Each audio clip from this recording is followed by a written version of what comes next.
Stop that. Stop that. Stop that. Yeah. I hear him chat to the noise. Move too quick, can't stop for the talking. I hear him chat with the walking. Just too sharp with the prize. White girls let it tell me I'm awesome, yeah. Hot like fire on the pan. If you wanna touch my please use caution. Cold like 0 degrees. I'm out the cage, gotta let out the beast. Revolutionary, gotta let out the streets. Locked in a cage, I'ma let out the sheets. We can't go one man, forget my peace. We take the west side, take on the east. I'ma put him in the cage, never let out the. Yeah, I hear him chat to the noise. Move too quick, can't stop for the talking. I hear him chat with the boys. Not so tough, but minds keep walking, yeah. Just too sharp with the prize. White girls, let it tell me I'm awesome, yeah. Hot like fire on the pan. If you wanna touch me, please use caution. Stop that. Stop that. Stop that. I want you to imagine a firehouse in like a super sleepy town that hasn't had a fire in a long time. At about 11 o'clock last night, that was this show with firefighters who weren't expecting a fire running in every direction, where Cortez is running off to WEEI to see if he can call. Taylor's running off to make a parade of gas bags. Video, have you had time to put up on the screen, please, the exclusive footage we have of Boston fans leaving their arena early? They lost their, 4 or 5 times all year. One of the most the most overwhelming offensive efficiency in the history of the league. For all the talk of Miami's perfect game and perfect shooting, holding Boston in the second half to 40 points, that offense, and making those people go home early when they have the highest of expectations for that basketball team. And we got yesterday what I think none of us was expecting, which is, that feeling from last year. That delightful feeling from last year where they can make it a series. And at the very least, what you get from last night is the glorious thing you didn't think you were going to get is the next 2 days, Boston fans have to sit in, wait a minute. Am I worried about this? And worse than that, Tatum has to look at Porzingis and be like, are you okay with us going through you during the playoffs when all of the mismatches are going to be you and you can have the turnaround jumpers if you want them, and maybe not all 7'3" guys can pass like Jokic can. And what they did by game plan to Boston yesterday requires them to play a perfect game. Perfect shooting, best they've ever had. I shouldn't say perfect because they turned the ball over a lot in the first half, but they were 13 for 24 on threes in the first half and were down by 3. I don't feel like anybody is going to talk about the defense in that second half and how it is you choke out. After Brown hits the three-pointers and does the heat check thing, and I'm going to keep shooting because I'm Jaylen Brown, and I'm going to go into the second half with, Miami, we're not afraid of you. You just had your best first half we've seen in the playoffs shooting, the best total game we've seen shooting from the Heat in the playoffs ever, probably, I would say. Like, it's not just making more threes. Everything that they were shooting from every guy who was shooting, except for Duncan Robinson, everything was going in. That's how you have to beat that team. I don't believe they could do that 4 times in 7 games, but you've put that doubt there for everybody. Now everybody is thinking something. I don't know if the Celtics are thinking it, but everyone is thinking something they were not thinking 4 quarters ago. The thing that was crazy about those threes, Dan, is they created 23 wide open threes, according to the stat tracking data.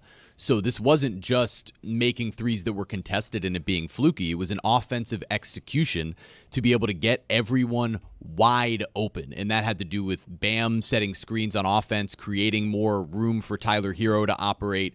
It was a perfectly executed game from those two players who have been doubted by a lot of people on a lot of different shows, including this one. Jeremy, you are not allowed to take a victory lap considering you are part of the parade of gas bags today. It's bullshit. Oh, no. Let's hear it.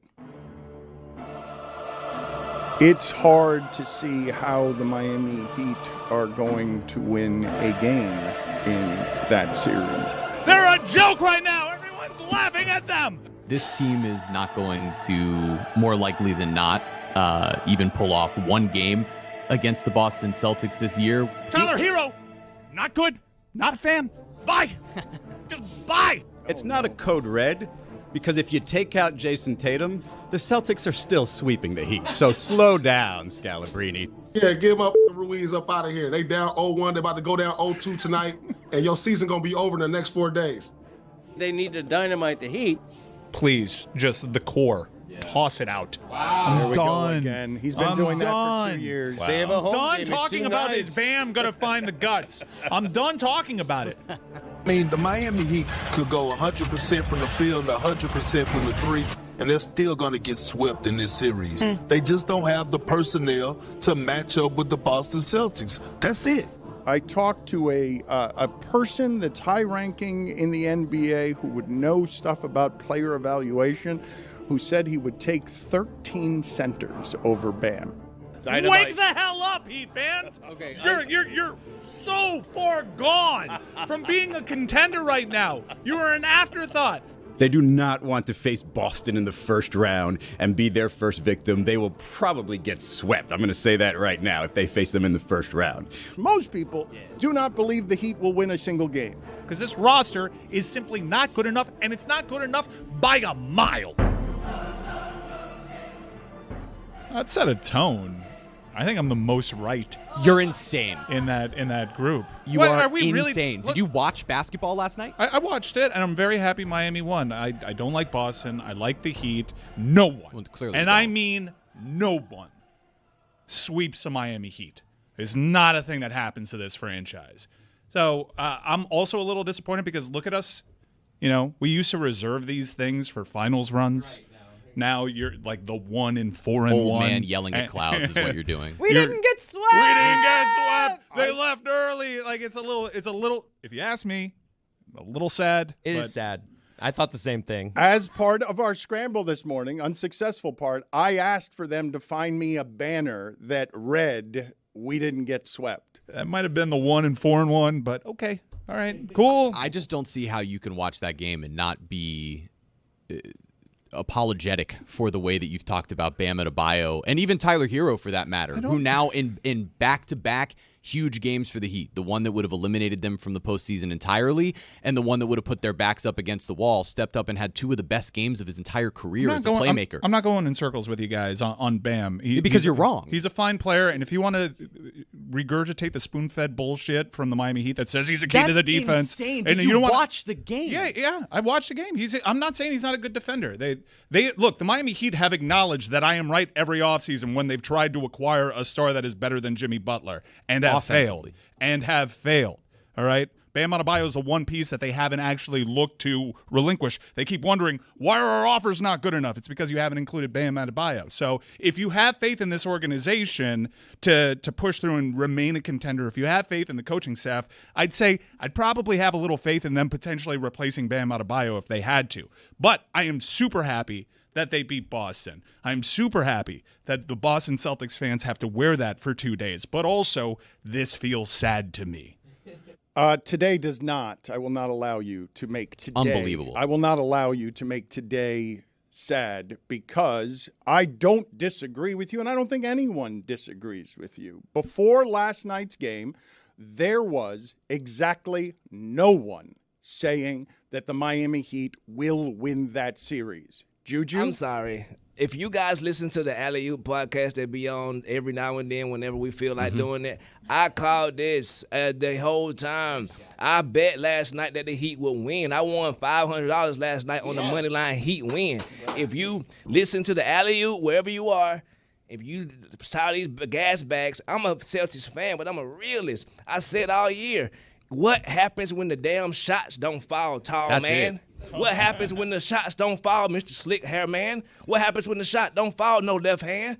So back to you, Dan. But some people are here prophets. Juju, I have been watching what you've been doing post-game, and what I will continue to say, as no insult to you, because, yes, there are many people who love Boston who have the post-traumatic stress disorder of still having some fear in them, although you've heard Simmons and Scher sound a lot more sure than they usually do about this Celtics team.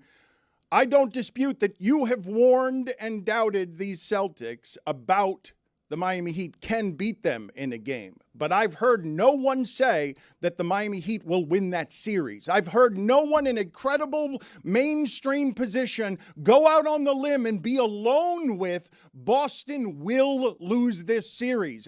I have felt that it is very strange to watch any series of any kind where the consensus is this complete so that in game 2 of a playoff series, you could be legitimately stunned when a home team loses. The Miami Heat are one of the best road teams in the sport. They were 24-17. It's as good as OKC, as good as Denver on the road. They are excellent on the road. They're not afraid of that team. They've kicked the ass of that uniform a great deal over the last couple of years. Let me give you some of the stats because this is from Cooper Moorhead. The Miami Heat have 4 playoff games in the past 2 seasons where they've shot 50% from 3. No other team has more than 1 against anybody. He's bought and paid for. That's quite literally. He's an employee. What do you want me to do? But that's also a fact. It's just a statistic. That's a fact, though. That's also a fact. I'll do my own research. Okay, very good. Bought and paid for is better than buying to get information. That's all I'm saying. Boston doesn't play close games. Kiss my ass. Wow.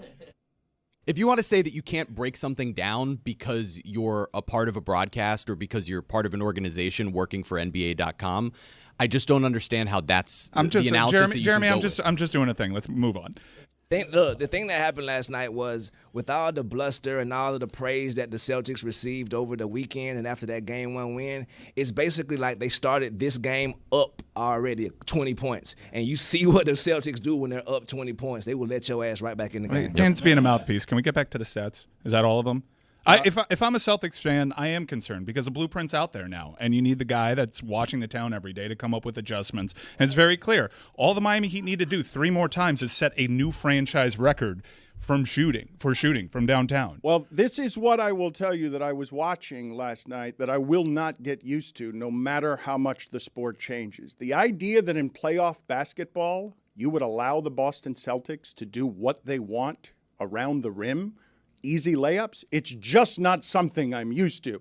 And now the move is going to be for Boston.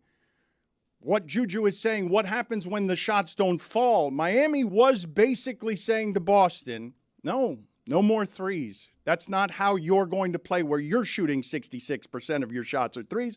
66% of our shots are going to be the threes. And the thing that I was stunned by most last night was not that Miami won, though that was stunning enough. It's that Boston was forced to play a game by another team, a lesser team, an 8 seed without their best player that Boston didn't want to play, which was allowing them easy layups at their rim where Jaylen Brown and Tatum could take off the dribble, Hero and Duncan, and then what they were doing to me was super interesting with Porzingis, which was, you haven't been here. Go ahead and see how those little turnaround jumpers in the key work when you've got the mismatch. We're showing you. Yeah, Tyler Hero's on you. That's Jaquez on you. You've got 7 inches on those dudes. You want to turn around and take little turnaround jumpers? Go ahead, Porzingis. Let's see all those Washington games and Knicks games you've played before that aren't this game. You're the 3rd biggest piece, and you've been a perfect fit there as the 3rd biggest piece. But what happens when Tatum's quiet in the 4th quarter? What's happening when Brown is quiet in the second half after that first half? Oh, it's going to be Porzingis and White, is it? Okay. Let's see what you got with Porzingis and White. There really is something to the Jason Tatum thing, and that was just like a fan opinion in playing against the Boston Celtics in several series. He has these crucial stretches where he goes missing. And then we saw Tom Haberstroh did a quantifiable study on it's actually a real thing. And he is a superstar. He is the first face that you see in the NBA playoffs promo for ESPN. And he just has these strange moments. He idolizes Kobe. And I will say, Kobe never went missing. Like, Kobe may have had bad performance, inefficient performances, but he asserted himself. If that is who you look up to, you got to assert yourself. They got rid of the Marcus Smarts of the world. You're the guy.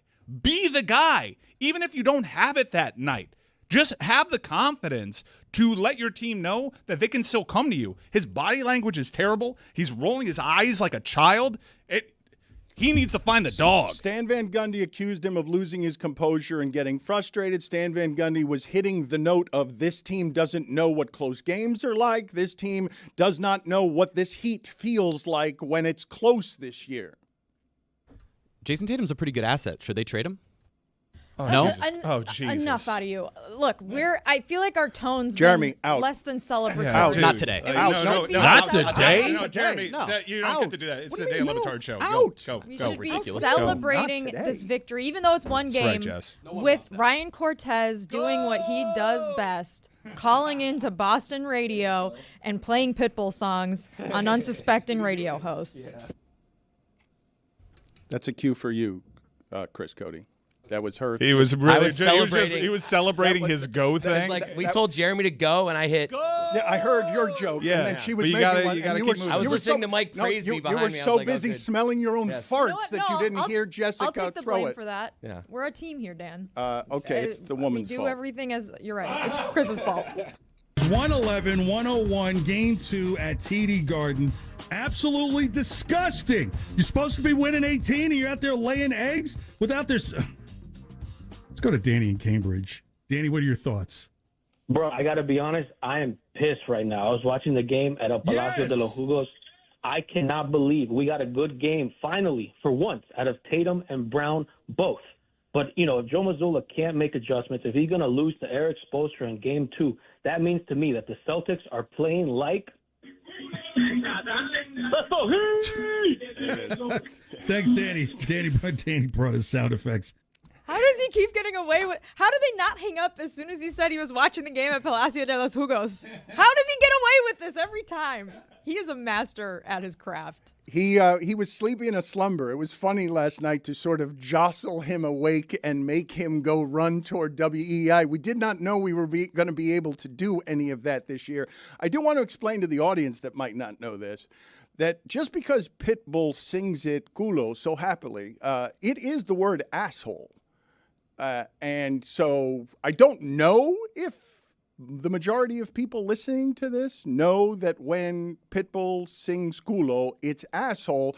But so what he just did on WEEI is tell the host there that the Boston Celtics played like asshole.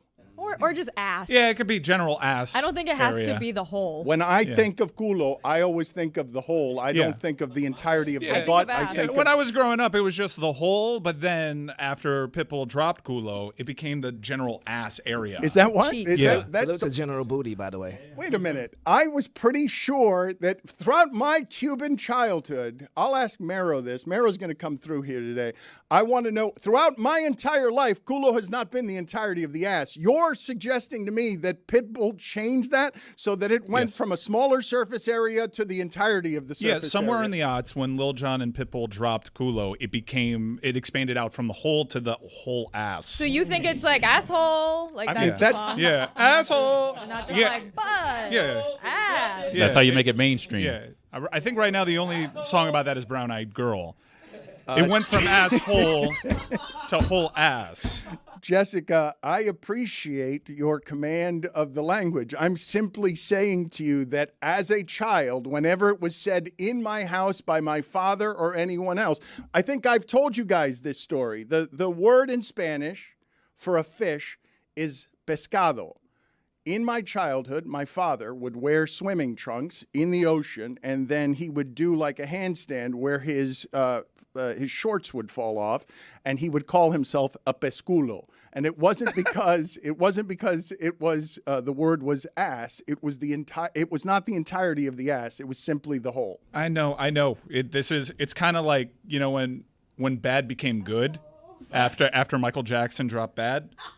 It's kind of like that. There's so many people listening who did their first dance with their dad or a loved one at their wedding to Brown Eyed Girl that now are just crying in their car. Yeah, you guys didn't know that? No, it's totally about the asshole. Put it on the poll, please. Did you know that Brown-Eyed Girl was about the culo at Le Batard Show? And for our Hispanic brethren out there, culo, does it mean ass? Because I did not know this. Or asshole. I thought Run DMC changed. You're saying it's Michael Jackson? I thought Run DMC made bad good. I mean, the vernacular is out there, and pop music is just there to give it a megaphone. You know, did Michael Jackson and Run DMC invent bad? No, someone on a street corner did. But, you know, they gave it the platform. Juju, were you mad at the Celtics last night? I'm always mad at the Celtics. When I wake up every morning, regular season, like, it's always some room for improvement. This whole season, I knew, like, bro, this record is fool's gold. I've been saying the same thing over and over all season. It's just, I know I'm black and you don't listen to me, but it's cool. I've been saying the Celtics are fool's gold. I love them, but when they get to the playoffs, they always show this same side, and they have to prove something to me. I have said this year that I didn't think that Barkley's criticism, it feels cruel to me. It feels unfair to dismiss a team as not mentally tough enough, especially a team that has been that historic, that great during the regular season. But this is absolutely a reputation that represents what I believe is this team's only frailty. And I generally don't tend to believe in that as a frailty. Yes, Michael Jordan was a competitive asshole. It was celebrated. A culo.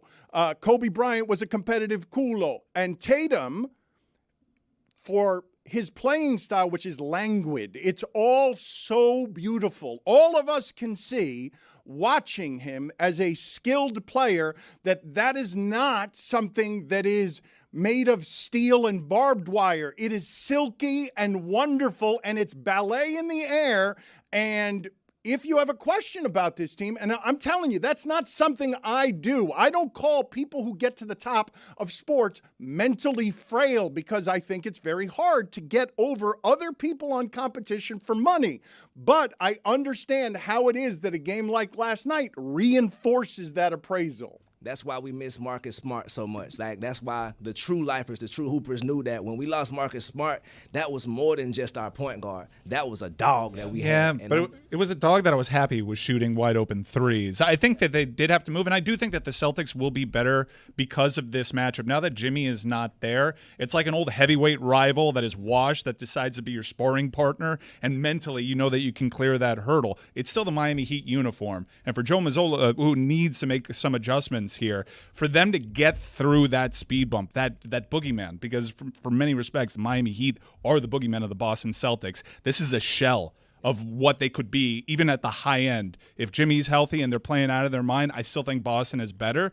But the fact that they can get past this and have a little bit of struggle, this will ultimately be good for the Boston Celtics, I think. The thing that's interesting about their adjustment from Game 1 to Game 2 is that it was essentially adjusting back to what the Heat did to the Celtics last year, which is force the Celtics to play one-on-one. And this is the thing that Juju was concerned about all year long, about them playing late in games in isolation ball. But if you saw last night, Dan, you mentioned, they blitzed the Celtics off the three, and their one stretch of the game where they played zone was really the one stretch where the entire Boston offense started to cook, where Al Horford hit a three, where Sam Hauser hit a three. When Boston's just playing iso ball. I don't think you can be. This zone has been effective. I don't think it works against Boston. This team. This team, that zone is not something that's going to work very much. Which is why you saw very few Kevin Love minutes, because they need to play zone when Kevin Love is in there. Jovic is the guy that stepped up. This is one of the things that I would have gotten wrong in my analysis after Game 1, and it's one of the reasons, Mike, that I don't feel comfortable questioning the expertise of these particular people who have run this city for 20 years, giving us all of our best moments out here. My analysis after Game 1 would have been Kevin Love needs to play more. That I need more Kevin Love minutes, and obviously that was among the many things I would have gotten wrong. I think last night Spoelstra and that franchise showed you that they can maximize the talent, and it's a little frustrating that they're not healthy, because I do think that you'd actually have a real legitimate series, and you could lean into the ghost of years past. But Look, last night is a testament to Eric Spoelstra. They have a head coaching matchup every time. He's one of the greatest, if not the greatest, to ever do it. And Boston needs to figure that part out. Exactly, and I think we have one of those dogs on our bench. Sam Cassell, assistant coach. Look out, brother. Joe Mazzulla, you make one false move, ass. Asshole.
Again, imagine a totally sleepy firehouse that hasn't had like a lot of activity. Never mind a fire. Every once in a while you get called to get a cat out of a tree or something, but there's never an actual fire.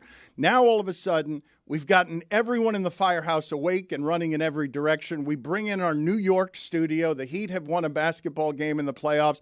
It's all hands on deck for Meadowlark Media. Amin and Charlotte are joining us from New York. They weren't even in New York this morning, but we made them hurry up and get into a studio so that we could laugh at Charlotte's pain. Go ahead and show everybody leaving Boston early. Pat Riley grinning through his fangs because, again, bleep Boston. Charlotte, Amin, they are oddball. They're every weekday except for Monday on the DraftKings Network and at Le Batard Show on YouTube. I encourage you to see the growth of that show. It has found its stride and its voice. It is funny. It is informative. They have great chemistry. Amin, Charlotte, thank you for joining us. First off, though, Charlotte, as a Celtics fan who is now thinking of changing her allegiances to the New York Knicks, how are you feeling today about having the post-traumatic stress disorder of last year dropped on your lap again? You say it, and my stomach drops, Dan. I feel terrible. I feel very, very bad. I feel very bad. And look, you know, the thing is, I think part of this is that I talked to a lot of Knicks fans the other day, and they were like, I would lick 7th Avenue for Jalen Brunson. And then I watch the Celtics, and there's like one game where they need some vibes, and fans are like, you know what, we're good. Like, thanks for the most historic regular season ever. What are we doing? That's so soft. That's so soft. Sounds like you're blaming the fans. You're not entitled. It sounds like you're blaming the fans. I'm blaming everybody, Dan. I'm blaming the environment. Everybody. The team looked miserable, and I think that for me, it also made it clear that like fandom is something that as much as you, it's like, oh, it looks fun over there. Like it's ingrained in you. Like I was so pissed last night. I was sitting there. With underbite. I was like, yeah. Mad. Do you sleep with your fists balled up? Like, do you have trouble getting to sleep? Yes, I have a tension headache this morning. My neck hurt last night as I was going to bed. I just think, like, also, I want to be clear. Like, I never said ever that this is a foregone conclusion. I did on social media, actually. No, I did say that. I mean, what were your thoughts? What did you find interesting? Because the one place that Heat fans, and of course it's easy to look like this when you make all your threes, but the one place that Heat fans do have ultimate confidence of having the biggest mismatch in the entirety of the series, I would say, is, well, we like our coach's chances adjusting to what you do better, because I don't think the Heat have a chance in this series because Miami is worse. That Boston is better at defense than Miami is at offense, and Boston is better at offense than Miami is at defense. I don't mean that as a slight against Miami. I just think that over 7 games, when those things are true, you generally lose unless I have faith in my coach that in a game 6 or a game 7, he's going to have stuff for you that you don't have. Yeah, Dan, before I talk about the game, I just want to correct my good friend Mike Ryan. He said Kobe never didn't show up to a game, and I would implore him to look at 2006 Game 7 versus the Phoenix Suns, particularly the second half of that game. People disappearing act. People accused him of quitting, right? Quitting on purpose. He did that on purpose, no? He chose it. He chose to be weak. He chose quitting weakness. Sure. God rest his soul. I was at the game last night in Boston, and you listen to your whole opening. Sorry for doing my job for you guys. I listened to that whole first segment, and I was staggered that none of you guys talked specifically about what Bam did defensively. I saw a scowl after the game last night. Go ahead and hit it again. No, that's not good enough. Hit it. Nope, not good. Okay, I saw scowl after the game, and I told. Oh, come on. He deserves a look at me, Louie. I got a Boston fan here, give Brian Scalabrine the look at me, Louie. I saw scowl. Thank you. I got the look at me, Louie, for being at the game, but not for talking to Scal. My bad. So I told Scal. It's not good enough. That MFer right there is the best defensive player in the league. He's not going to win the award. He is the best defensive player in the league, and it's not even close. The moment you show me Rudy Gobert guarding Jason Tatum, not on a switch, guarding Jason Tatum, guarding Jaylen Brown. Dan, you wondered, how did they bottle up this Celtics offense in the second half? It was Bam Adebayo. And it wasn't just in help defense. It was Bam Adebayo, primary defender on Brown, on Tatum, on Porzingis, even guarded Holiday a couple of times. He was fantastic. And you guys know me. I shoot it straight. When I thought he wasn't doing what he could be doing a couple years ago, I called him Idris, right? That dude, you guys gave him a hard time for the play-in game. I thought that was kind of bogus. You guys gave him a hard time for game 1. I thought that was bogus. I think he's putting together an incredible run of games here. And just last night, he then added the timely shot making. So it wasn't an offensive explosion, but it was timely shot making. And that's exactly what they needed. That's the best defensive player in the NBA, bar none. So it wasn't your list. We can scratch your name off. You know what's funny about that? I appreciate you mentioning that today, Jessica, because it's unfortunate that Billy's not here today, and I will remind everyone here, $5. I'll have 5, please. $5. I will remind everyone here that tonight, on NFL Draft Day, that Billy is planning an extravaganza with Stugotz that will have draft day coverage on our YouTube channel over the course of the evening. But I find it unfortunate that Billy's not here today to enjoy the delight of this.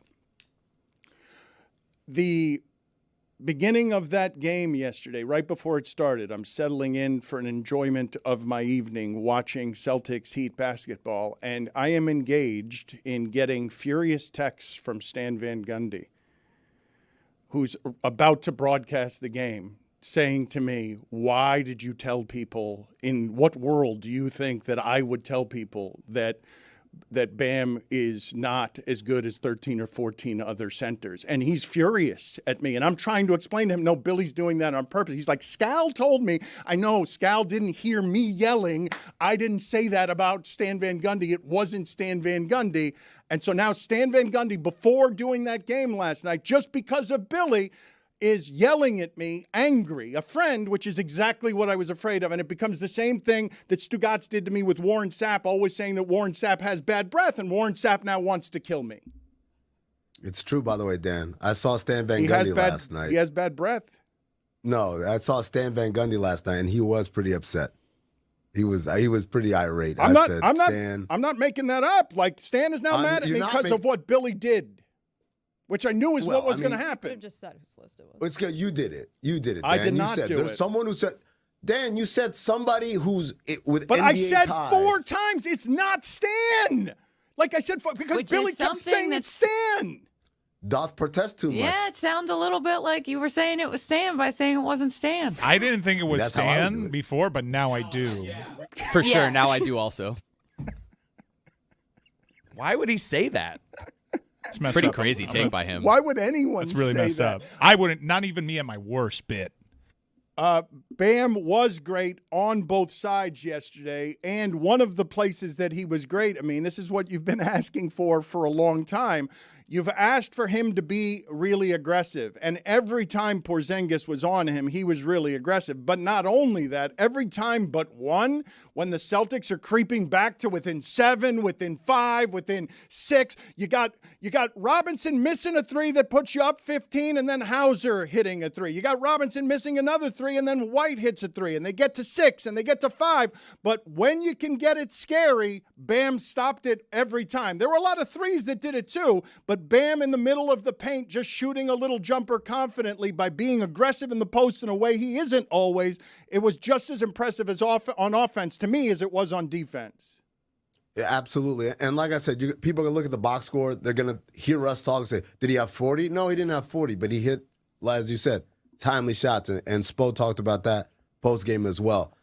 You also have to give a shout out to Caleb Martin, who, if it were, I was going to say he had the game of his life, except, he already did that last year against Boston. You can't say that. Boston fans are like, just every game against Boston is the game of Caleb Martin's life. And I mean, you said something. You said that the one thing that made me feel a little bit better about Boston fans was that no matter what, whenever Caleb Martin's name was said, they booed him.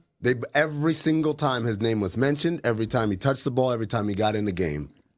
Even when he got called for a foul, you'd think they would cheer, yeah, foul on you. Nope, they booed him. Maybe they not hate do Caleb that, Martin. Boston fans. Can we just keep it cool? Code That red. might be the thing that sparked the damn heroicism. So Jeremy, I hear you say code red. It's funny. I don't know if I'm breaking news here, but allegedly in the Heat locker room before the game, they played the speech several times from A Few Good Men. And then during the game, as Caleb is making these big plays, certain individuals from the bench were yelling out, "Code red!" They ordered a code red. And Joe Mazzulla's like, what is that? I've only ever seen The Town. But he also actually does watch Whiplash and The Dark Knight, so. I have not seen that Caleb Martin since the last time he played Boston in the playoffs. And it's no knock on Caleb Martin, but he only plays that way against Boston. Boston must have some sort of shell shock on if that guy's releasing the ball from 3, it's going in, because his percentages against them are crazy. Like, it's not, he's one of the best shooters ever against only them. I'm not kidding. Like, I mean, you tell me I'm wrong. Like, against only them, Caleb Martin is to be super feared because, as Stan was saying on the broadcast last night, enraged at me for something I didn't report about him, he was saying again and again, Caleb Martin should have been the most valuable player last year of the Eastern Conference Finals. He and Josh Hart, I agree. He and Josh Hart turned on a different level when it comes to these playoffs. Sorry, I mean. No, my bad, brother. Go ahead. You know, they don't listen to black people on that show so much, so we gotta find a way to share. Damn right they don't. Let's talk to a white person about what his opinion Damn it, is. Dan. Yeah, Caleb Martin against Boston in his playoff career shoots 48.6% from 3. Against everybody else, it's 32.5%. So it really is amazing, but that also has to do with their defensive scheme. They've decided we're going to leave Caleb Martin wide open in the corner over and over and over again. It's the thing that bit them in the first 3 games of last year's playoffs against the Heat. It's the thing that bit them in Game 7, and now it's the thing that got them in Game 2. Any final thoughts from Oddball? Again, every weekday except for Mondays on the DraftKings Network and at Le Batard Show on YouTube.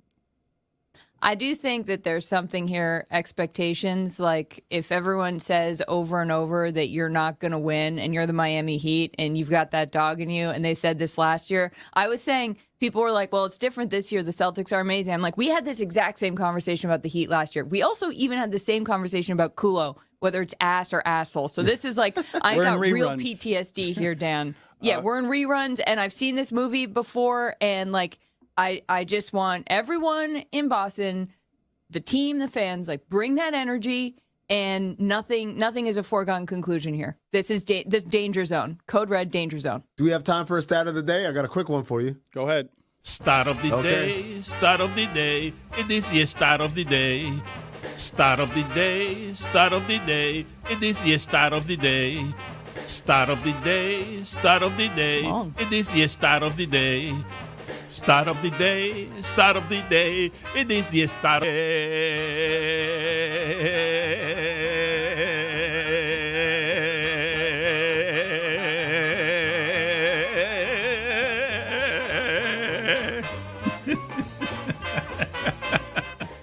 The Heat and the Celtics have met in the playoffs in their franchise histories 6 times. All 6 times, the winner of the series goes to the NBA Finals. Ladies and gentlemen, this is a must-win series for both of these teams. Before Well, you yeah, get 'cause otherwise they're out. Before you get out of here, Okay. Charlotte, what's this clip we have from Oddball that I'm throwing it to? What is it? It's me talking to Knicks fans, Dan, about how much they love Jalen Brunson.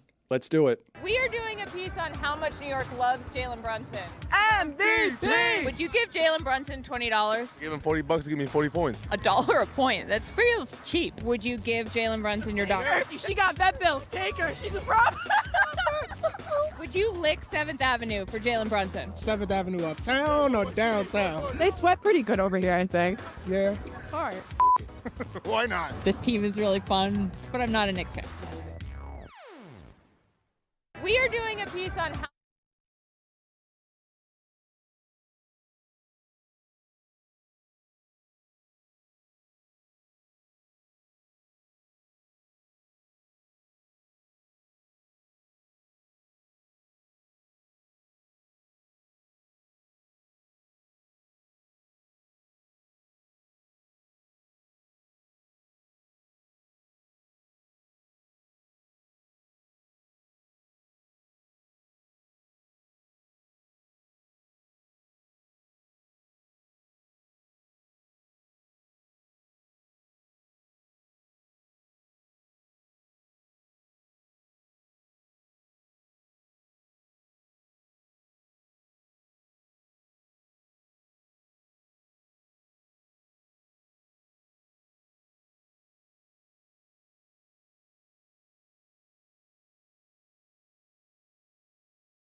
I do not know this man well enough yet to say publicly that I love him, but I will tell you all that I love his work. Roy Wood Jr. has tours coming up in Portland, Los Angeles, Tampa, tour stops, Indiana, St. Louis, Chicago. If you want tickets, roywoodjr.com is where you go. It is nice to see you again, Roy. What brings you by? Because I know you love sports. Is it because it's such a giant day, the draft day? Is it what makes you sports intensive on today?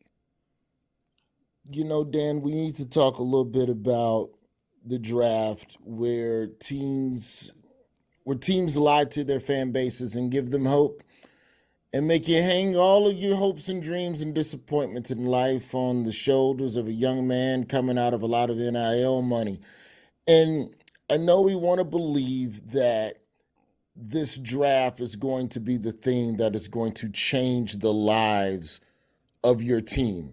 I'm here to tell you it's not, especially if the team changed uniforms. I'm here with stats. Since everybody wants to gamble and everybody wants to decide how to spend their money every season gambling on stuff, I'm going to give you one sure bet for this year for the NFL. It is my gift to you and your fans. This is the stuff I couldn't do on the Daily Show. This is why I left the Daily Show. I said, hey, can we do a sports gambling football draft segment? And they said no. And I said, go get Jon Stewart then. You're going to give us a sure bet? You're going to give it. You're promising the people. You're daring to be bold enough to promise. Let's not get in the lawsuit land. I didn't say promise. I said I will. Maybe we should work on the name. A semi-sure bet. Okay.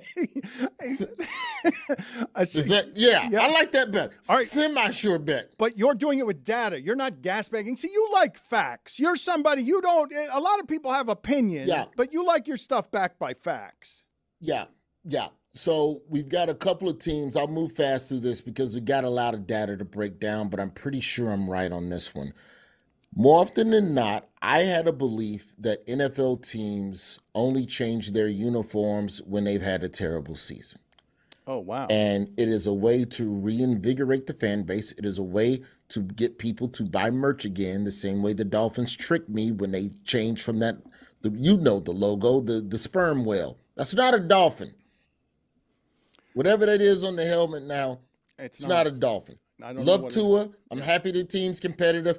But bring back the dolphin with the helmet on. Why does this dolphin have no helmet on, Dan Le Batard? He's going to get a concussion. You're so right about this. Put it back on. Put it on the poll, Juju, at Le Batard Show. Bring back the dolphin with the helmet on it. Yes or no? Yes. Mike says no. Wait a minute. What do you mean no? Because it becomes helmet inception. The dolphin's wearing a helmet that the team doesn't actually wear. So you have a dolphin and a helmet on a dolphin helmet on a dolphin helmet. It's kind of like the Baltimore Orioles logo, where the Oriole wearing a hat is a logo, but the hat that the Oriole is wearing isn't the logo or hat that they wear. This is fair. This is very fair. But my point is, I believe that teams psychologically have to figure out a way to reinvigorate the fan base. The draft is one part of it, but the league has also figured out now if we change the clothes, then maybe you'll think the team is different. But shout out to Matt and shout out to all the stat nerds that you have on your staff, Le Batard. Pulled up some stats for you over the last 20 years. Over the last 20 years, there have been 23 NFL franchises that have made some alteration to either their logo or the actual color scheme or uniform pattern, and also Commanders, because racism, we even threw that in. Okay.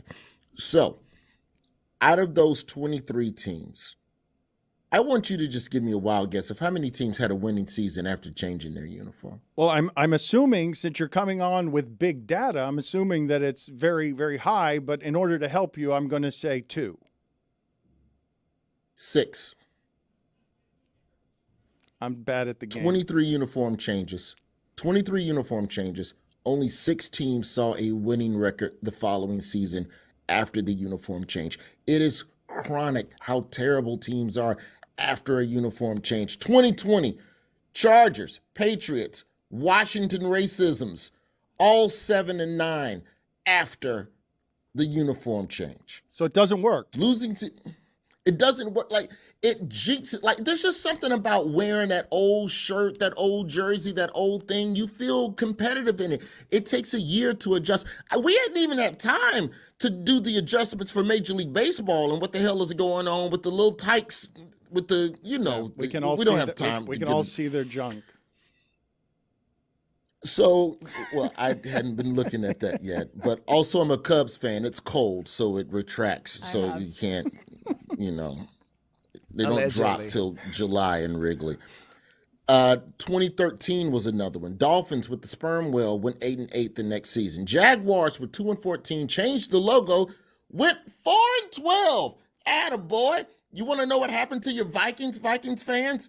2013 10-6 changed the uniform next year. 5-10. Stop messing with the logo. Only winning teams, the only teams with winning records after changing their logo. 2018 Titans. 2017, the Rams and Lions both got winning records. Seahawks and Colts in 2012. That's it. Oh, and the Bengals. The Bengals went 4-11 in 21. And old Joe Burrow slid into town and took him 10-7 the following year. That helps, right? We can change the logo, and if we make the quarterback Joe Burrow, that's helpful. Yes, that's probably the only way. So 23 teams, only 6 had winning records, which brings me to this year's football jersey changes for the upcoming 2024 season. Oh, wow. So you're saying bet the under here on victories based on your big data, right? And now we're into the semi-sure bet from Roy Wood Jr. Excellent. Dan Le Batard. Excellent. Your semi-sure bet for 2024. Broncos, Jets, Texans, Lions, all bet them under 500. The Texans and the Lions. Texans. Wow. I like CJ Stroud too. I know they just had a free agent big pickup. I know they got some stuff going on in the mix over there. Good for them. I'm just telling you what the last 20 years of data says, which is that 3/4 of the teams are going to eat it. Houston and Detroit are good though, Roy. That seems that they seem like they'll test your theory. Okay, yeah, they were good. So were the Patriots after 2020 when they were 12-4. Changed the logo, 7-9. Well, but wait a minute. Something happened there other than just the logo change. We're not going to talk about him retiring. That had nothing to do. This is all. This is a semi-sure bet, Dan Le Batard. You will not poke holes in this theory. Okay, I'm sorry. It wasn't a hole I was trying to poke in it. The quarterback also seems to it also seems to be kind of important. But you're saying that this is a marketing ploy in general. You feel like you've proven, you feel like you've unmasked the NFL on this their big day. You can't fool us with your hopeful lies just by changing the colors or taking the helmet off a dolphin. Oh, no, I'm not saying that it doesn't work. I'm just saying the team's not going to be good. I own 3 sperm whale jerseys. Let's not get it twisted. I even bought a Jay Cutler. Look, I'm down bad as a Dolphins fan, bro. They hurt you last year, didn't they? They hurt you. You had hope for last year. Yeah, we had a backslide in December, but you're a Dolphins fan. You're used to something weird happening once the temperature drops below whatever the hell. So, I think we come back next year. I think we'll be fine. I have no idea what our needs are in the draft.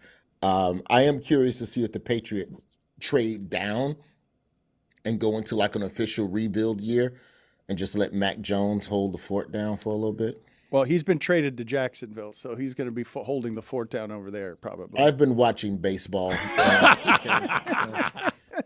This is the first day that I've checked in on football. I do think I was too busy watching Caitlin Clark. I didn't have time to keep up with your off-season moves. Kick, save, and abuse. It's fair. It's fair commentary. He's got shows coming up in Portland, Los Angeles, Tampa, Indiana, St. Louis, and Chicago. Get tickets at roywoodjr.com. Any thoughts on Reggie Bush getting back his Heisman? Good, and put him back in the Heisman House commercial immediately. Give the man if I was Reggie, I'd take that Heisman trophy and go outside and spike it or pawn it immediately. That would be good on social, huh? If he took it and I don't want it anymore and just broke it. Yeah, but that's the ultimate disrespect. So, good for him. I'm glad that we're actually trying to retroact. It's like it's the closest. The Reggie Bush Heisman fiasco is the closest we have in sports to like the retroactive marijuana laws where they let people out of jail now. And like, hey, man, sorry about that weed arrest. It's a different world out here now. Here's your trophy back, bro. I think you've got a good idea, though, there on countering the disrespect that they did to him and his achievements by countering it by just destroying this trophy once he gets it back. I think the NCAA knows the truth. None of this is going to matter in 10 years when we have a full-fledged college, minor league, NFL, G League, XFL system that's owned by The Rock. RoyWoodJr.com is where you go. It's good seeing you again. Don't be a stranger. We want to see you soon, all right? Broncos, Jets, Texans, Lions, all under 500. Lock it up for sure. Love you, brother.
We're in the chat room today with a young Travis Kelce. He talks about dating 50 women while taping a reality show. Our only question is, has Taylor heard this interview? Hold on to your hearts, Swifties.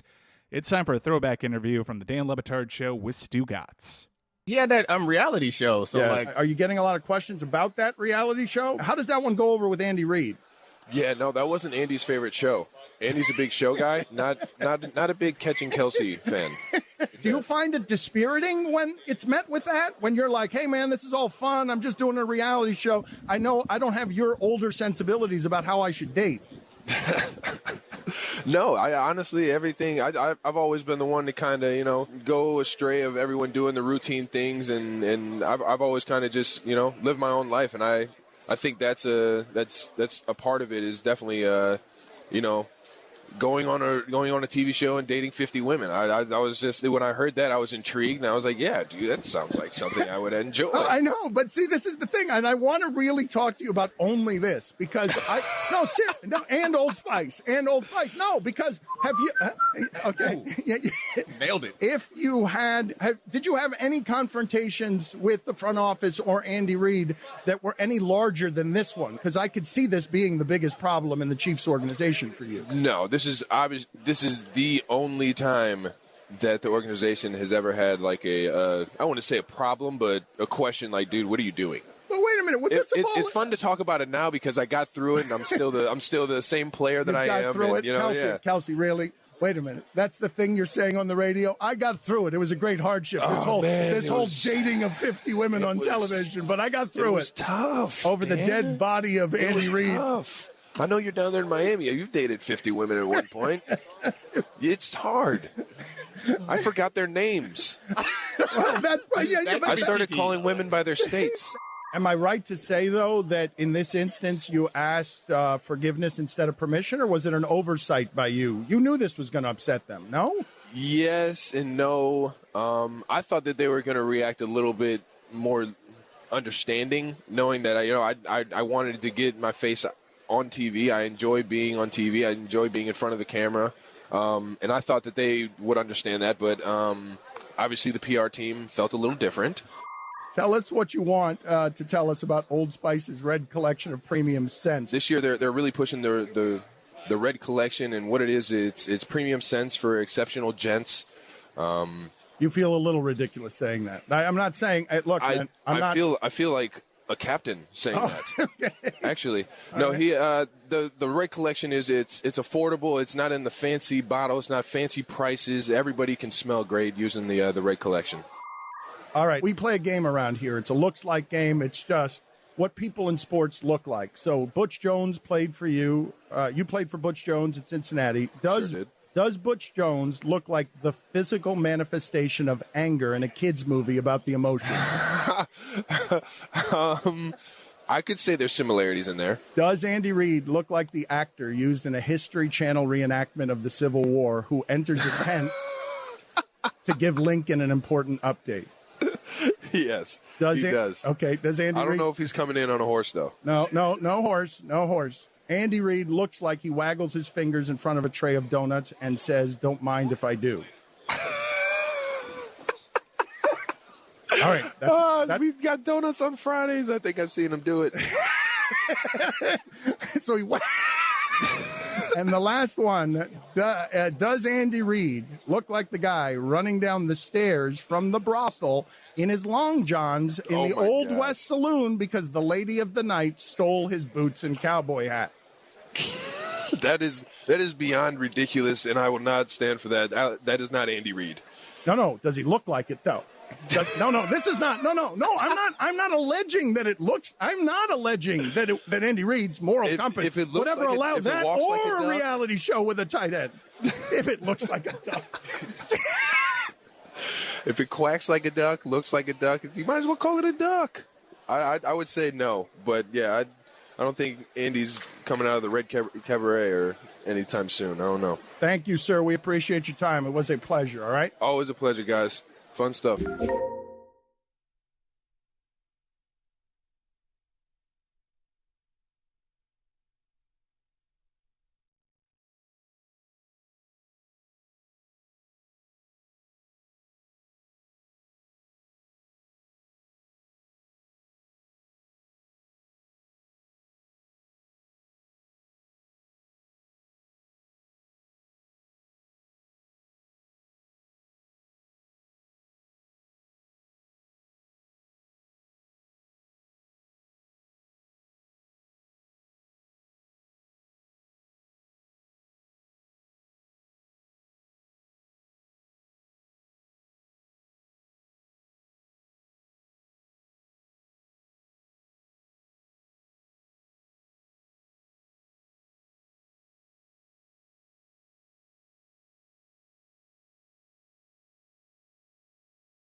It's a sports equinox. Every sport is happening, even American football. We got the UFL, Battlehawks, Defenders.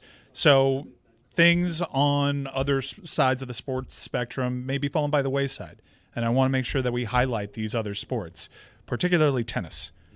Okay? Now, it's not super sexy right now. We don't have a major going on. We're ramping up for Roland Garros. But I saw a video that I submit to you and our audience as the most French shit you'd ever see. I did try, Corentin. I told you. I can't get it myself. I saw them like they even do it on tennis TV. They put that they ask for a coffee. You can't bring me a coffee because what? I'm playing on footboard? Tell me. It doesn't matter where we play. It doesn't matter where we play. Give me a right reason. We don't provide coffee. Can I go take a coffee then? We don't provide coffee. Why you don't provide coffee? You provide bananas, you provide like Coca-Cola, you provide like Sprite, you provide like... Time. You provide March, you don't bring a coffee. Tell me when you football player. Am I asking for caviar or something like this? Corentin, I told you the decision. We need to play now. And that's the problem. You provide bananas is a wonderful sentence to yell at management. He was like, "This isn't. I'm not asking for caviar. Just give me a freaking coffee." So Jess has done some research and found that this tennis player in particular has made requests in the past, and he's kind of a bit of a character. I will say that makes for a bad victim in this place because he's kind of right. I have talked to, and I know you've gone at some folks with this, anonymous former pro tennis players, and he should have coffee. His point about you guys provide bananas and water and electrolytes, they usually provided coffee. We provide coffee. Yeah. And you know, one of the things I love about Formula One is if you walk through the paddock, you see a bunch of fancy espresso machines in the Ferrari section. They provide coffee. I've got to be honest about this, though. If you make me think of tennis, I generally think of it as something that is coffee-free. That a tennis player isn't going to want the dehydrating aspects of coffee while he's playing. I understand perhaps the needing of caffeine, but when I think of tennis players, you might as well tell me provide cigarettes because it seems to run counter to what they're doing out there to have your body dehydrated by coffee. Well, he probably asked for cigarettes too. That would make it the most French thing ever. Yeah. Well, it's not like they don't lack for things to replenish the dehydration that coffee might bring. The tennis players are coffee fiends, but like I said, it's not the first thing he's stepped into, Jess. You reached in to the internet and you dug out some things. Moutet. Yeah, Corentin Moutet. I love the way Mike says it. He's a tennis player from France, and he called Tsitsipas' dad stupid, I guess, a couple of years ago for talking while he was serving. And he also asked for a Pepsi once during a match. I'm not sure if coffee is dehydrating. I've read conflicting reports on it because it does contain a lot of water. And he wasn't asking for espresso. He's asking for, I assume, he must be espresso. He's French. I don't know, Dan. Coffee would be a great thing to have before a tennis match. You're just on your feet. You're faster. You're thinking quicker. It makes you awake. It makes you feel alive. Why wouldn't you want a coffee before a tennis match? I thought it was dehydrating, and the reason I thought it was dehydrating is because I passed out on a sidewalk. I told you guys this story. Oddly enough, this was funny for a number of different reasons, but I'm coming to it was at that point the scariest moment of my wife's life, okay? Because I'm sitting outside on a sidewalk cafe in the middle of the afternoon, and I'm staring at my wife, and next thing you know, I'm waking up with paramedics around me because I've just passed out. And that morning, I had sprinted on the beach with Billy Gill doing the recreation of the Rocky scene because the paramedics were asking me in my haze, like they were trying to go through, well, what happened here? Why do you think you passed out? And I'm like, I do not know. And they're like, did you exert yourself a great deal earlier in the day? And I'm like, well, yes, actually. I did sprints out of nowhere on the beach, like dozens of sprints on the beach. You also grabbed his butthole in that video. I think it's a culo. Yeah, my bad. So it was the sprinting, not the coffee. No, but then I asked them, or they asked me some more questions in my haze, and they asked me if I had had enough water, and I said no. And then they asked me, how much coffee have you had today? And I'm like, too much. And so they said, yes, coffee dehydrates.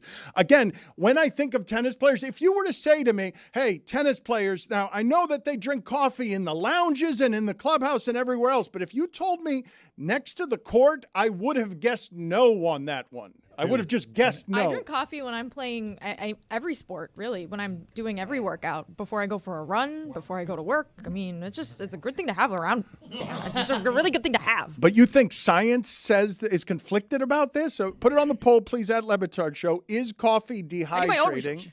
At Le Batard Show. I do know that tennis players pound coffee like you wouldn't believe. It's weird. It's one of their things. If you Google just, is coffee dehydrating? The first thing that comes up from GoodRx says it actually might be hydrating for some people because it contains so much water. So I guess this depends. If, like Jess said, if you're drinking espresso, maybe not. But if you're just drinking a cup of coffee, it could be hydrating. Combination, because you can get the shakes from coffee, especially if you're a little bit more dehydrated. What do you guys do with this stat? Juju, this one's going to hurt you. I don't know if maybe you felt this, but I don't know if you know it numerically. This is from excommunicado Tim Reynolds. The Celtics at home in the regular season since May 1st, 2022, 69-13. The Celtics at home in the playoffs since May 1st of 2022, 10-13. At home in the playoffs. This is one of the best home teams we have ever seen. To see that game never really get close, to see Miami have a punch for every punch that Boston was throwing, and this part's interesting, right? I don't know that it means anything because a lot of series happen 1-1 at the beginning and then the better team wins in 5 or 6 games. But when you start combining something that could be felt on your television in that game, which is, oh, they're missing all of their shots, and that place has gotten awfully quiet, unusually quiet for what that place is historically and for the bravado and all the chest of the regular season. Oh, wow, when the shots are not falling like that and you realize the growing force of there's Bam getting confidence against our Porzingis in the middle, and our Porzingis doesn't look like he's looked all season and also hasn't been here the last 4 years the way Bam's been blocking Tatum's shot at the rim since the bubble. You say this in front of a screen that is looping Celtics fans leaving the arena early, and if I must say something right now, I always found that kind of whack. Because I'm a South Florida sports fan and I've often been at the receiving end of national pundits. Sometimes, it's worth having the conversation over. Sometimes it's a gotcha thing, and it's just super effective because it gets under every fan's skin. And I've literally forced myself to stay in my seat for blowouts so I'm not a contributor to these memes. You understand? Like, I totally get it. It's a school night. Why should I watch the final 30 seconds? But I remind myself, I got to watch the final 30 seconds because the Boston version of Will Manso is going to loop this behind Dan Le Batard. The thing about this that I have always found really amusing, and I think the people listening to this probably can't step back from it quite enough to find it amusing. The idea of getting hurt, wounded, rabid, and defensive because you're not enough of a fan of something is one of the funniest things that you will find in sports that doesn't have a place anywhere else as an insult. It's not an insult to say that you're 98% a good fan, but what you have to do to be a really better fan is sit there and support your team when you're disgusted with it. And sit in traffic, you punk. That's right. Go home late and deal with you went to this cheating. You went to this place to get away from all of your problems, to have it make you feel better about things. You use it as your escape, and then you dare to leave your seat 30 seconds early because you don't want to get stuck in traffic with Chris Cody fighting about your morals with somebody because you try to get out of traffic a little early. And what do people seize on with great judgment? You're inadequate in the way that you care. The way that you care, and not just the way that you care, the way that you care about about the way a basketball bounces with other human beings that doesn't involve you touching the basketball in any way. You don't care about that enough. And you're like, I do. I care about it unreasonably. It's a part of my identity. I wear another adult man's jersey with his name on my back because I want his identity so much. What do you mean I don't care? You don't care enough. You left early because your team was down and you're disgusted with it. Man. I'd say the fans who left early care more than the others who sat there in their own filth, sat there in their own. The other ones want to be like, no, I came here for my escape. Porzingis, you didn't give it to me. I'm leaving disgusted. I don't trust what I'm going to say around you. I've got to leave. I always heard that. If you don't have nothing positive to say, leave the game early. I will say, beating traffic is awesome. Like when you're at a crowded arena and you're just out of there, you're cruising out of there like 10 minutes before the rush. Oh. You just got a Jessica eye roll right now. There's just something about it, though. Jess, come on. You've left early. Come on. Fans. You've done it. Come on. I don't know if I've ever left early. Oh, come on. I seriously. Bull honky. If I'm paying for a what? Bull honky? I didn't want to curse. If I'm paying for a ticket, I better soak in every minute of that game. Oh, yeah. That's my money. Yeah. I'm not leaving early. That costs $5, those 30 seconds. Is this because Gracie's here? I mean, it is awkward today. A lot of cursing in this place. Bring your kid to work day. You know how Jalen Hurts had his background for a full year, just him watching the celebration of the Kansas City Chiefs? Yeah. That's how I now approach forcing myself to sit in these seats when I feel bad. I just take the Jalen Hurts mentality of remember this. Remember that we didn't kneel. Remember that wasn't a fumble. Remember that you kicked over this water bottle tower that your daughter built in your luxury box. Yep. Because when we come back, you're going to remember these low points. You didn't remember it when you left the UNC Miami game early, though. Oh, hey, too soon. I had to get to somewhere. There was a flight. I had to get to L.A. Oh, yeah. I had to get to L.A. and Chapel Hill. That's a weird town to grab an Uber in. Yeah. Can we examine for a second just the idea of this, though? Because I know it is a way to judge other fan bases. I don't know that there's a fan base that gets hit with it more. Go ahead and tell me all the fan bases that get hit more with a lack of caring than the Miami Heat's fan base, which, again, has sold out its arena since 2010, the sixth longest streak in NBA history. It's something that sticks to Miami fans, even though it's something that everyone does. And I would just ask the group of you, why do you have to stay somewhere you no longer want to be in order to prove to somebody on the internet that you are the fan you think you are, that person doesn't think you are? You know, Dan, that would be a bar if you weren't actually making the problem worse right now by sitting in front of a monitor that is looping that behavior. As art. Mocking it because those are the very people that do that to Miami. Boston will tell you that it's fan allegiance, that it's a regional pride and a cultural identity, unlike any in sports. You were brushing your teeth in a brush off with Celtics legend Paul Pierce yesterday. My brush was 3 times the size of his, for the record. A brush off is something we need to get Feldman on a toothpaste sponsor so that Paul Pierce Sterling takes brushing his teeth. I mean, when your teeth are that expensive, you have to brush them constantly. With those porcelain chompers of his, I'd be brushing nonstop too. What was the move there by Paul? Was it just like, I don't want these people to think I think they're important, so I'm just going to do this while brushing? Like, I don't know. Is that like a thing he does regularly, or was that it's a power move to disrespect us a little? I was confused. It was cool. I liked it. It was cool, and like some people were sending me clips of him talking his shit while it was happening. And my first thought was, man, that's a boss move. I need to find a bigger toothbrush.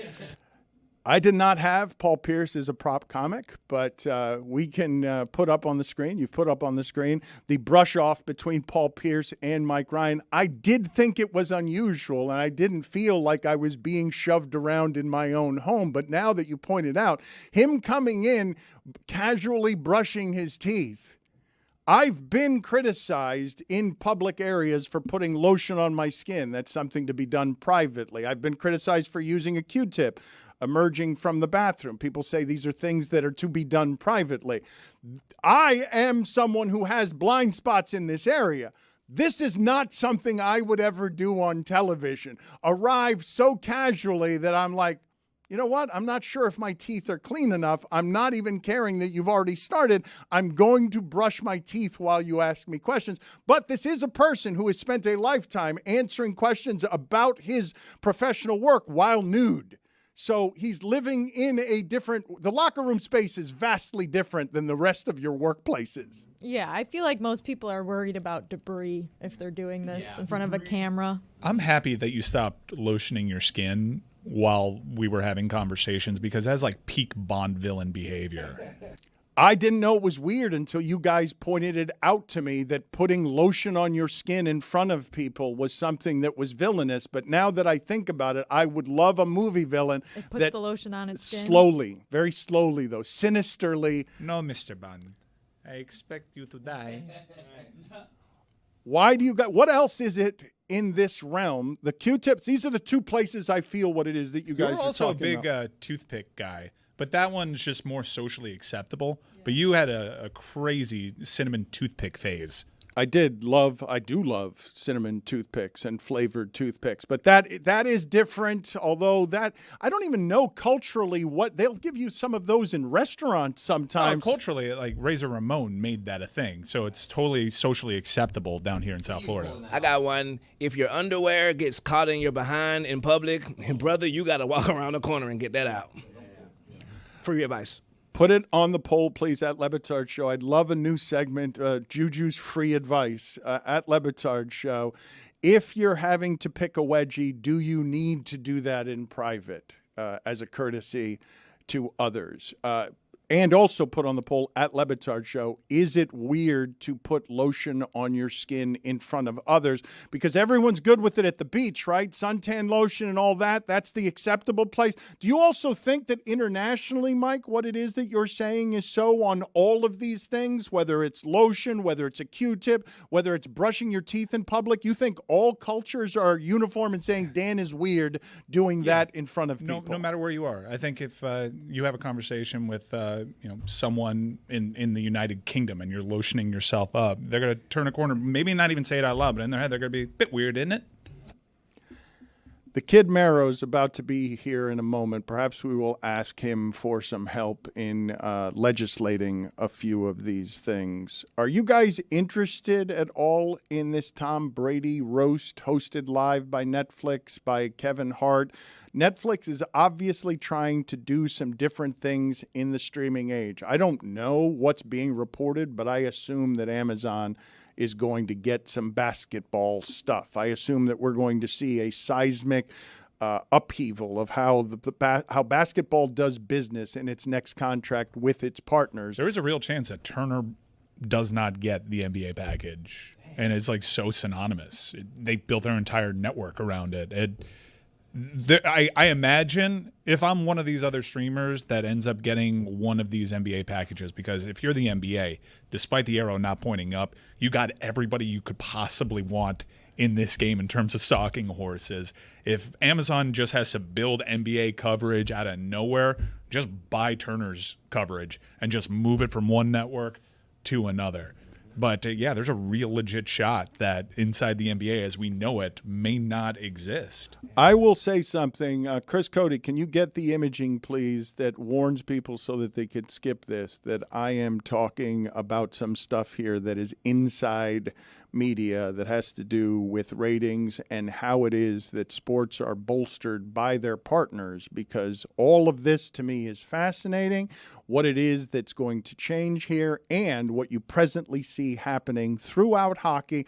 All of the road teams won last night in hockey, and hockey ratings are up. ESPN, I will tell you from inside the bowels of ESPN, having already seen it once, when ESPN supported hockey a long time ago, it was obvious in their coverage, and it was then obvious in their ratings. When ESPN supported baseball with its package, it was obvious in their coverage, and it was obvious in their ratings. And now, as you watch what is happening at specifically ESPN, where the people there who are around baseball are hurt by how little the network seems to care about baseball, those resources and that interest is being poured into hockey. It is being poured into Pat McAfee's show. Pat McAfee cares deeply about hockey, and you see it in the numbers and the ratings. Do you get annoyed every time Dan Le Batard pontificates about the sports media industry? Well, too bad. red, motherfucker. He knows he don't give a damn about what he's gonna say. It's time for Sports Media Talk today. I think the correlation is actually indisputable because we've lived long enough to watch it happen on the network. Hockey did not matter at ESPN. It did not matter nationally. It mattered internationally, but did not matter in the United States. You've seen it with baseball, and now you're seeing it with hockey again. These are great hockey playoffs. ESPN is celebrating them, and you see the numbers going up in a way that make Jessica yawn enormously. Well, hockey's presentation was a built and set template, and it left ESPN. It went to First Versus, which rebranded as NBC Sports, and the sport really suffered. It suffered because of a couple reasons. Multiple lockouts, one postseason erased because of a lockout, and because there wasn't they were on an over-the-top cable channel, but there wasn't really good shoulder programming dedicated to it. It was a niche product with very little mainstream exposure. And hockey players were always presented as not really super engaging. Back when you were growing up in the media game, Dan, they weren't necessarily recognized as good talkers. But now, because of social media, because the players generationally changing, they're about this. They're engaging. They're engaging media companies like Barstool giving main channel attention to hockey, leaning into a bit of bro culture that's always been associated with hockey. It makes it seem like a cool sport. Pat McAfee, I'm glad that you shouted him out. Him just platforming the NHL makes it seem cooler, and it just gets a conversation going. These social clips, I'm sure that Bobrovsky save was a massive social clip. All that stuff helps, and it's not really anything that existed with this sport prior to.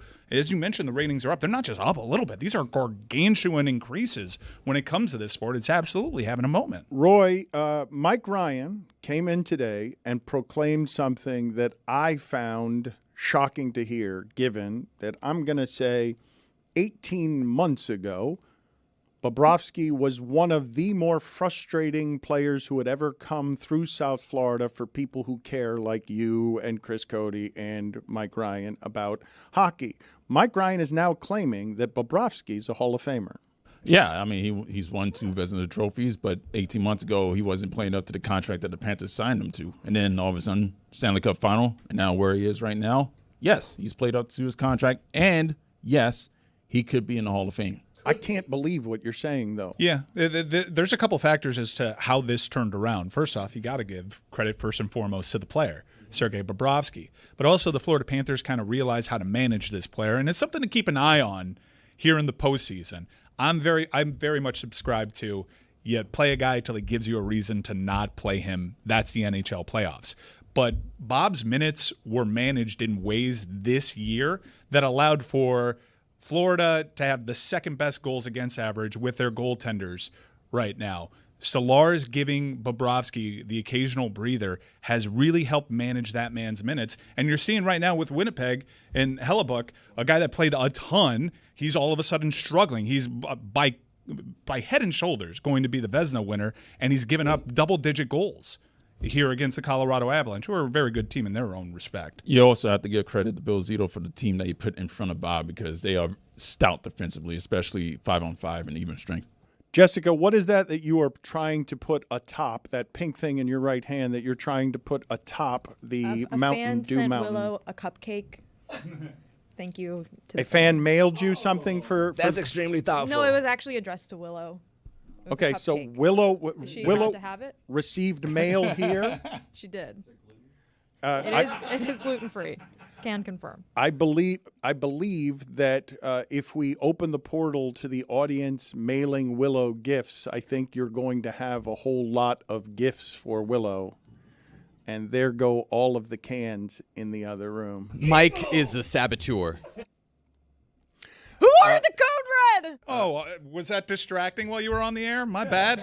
Jeremy, go sit in the penalty box again for pulling back the curtain on something that was supposed Willow to has be a Venmo too, by the way. It's private. by Venmo.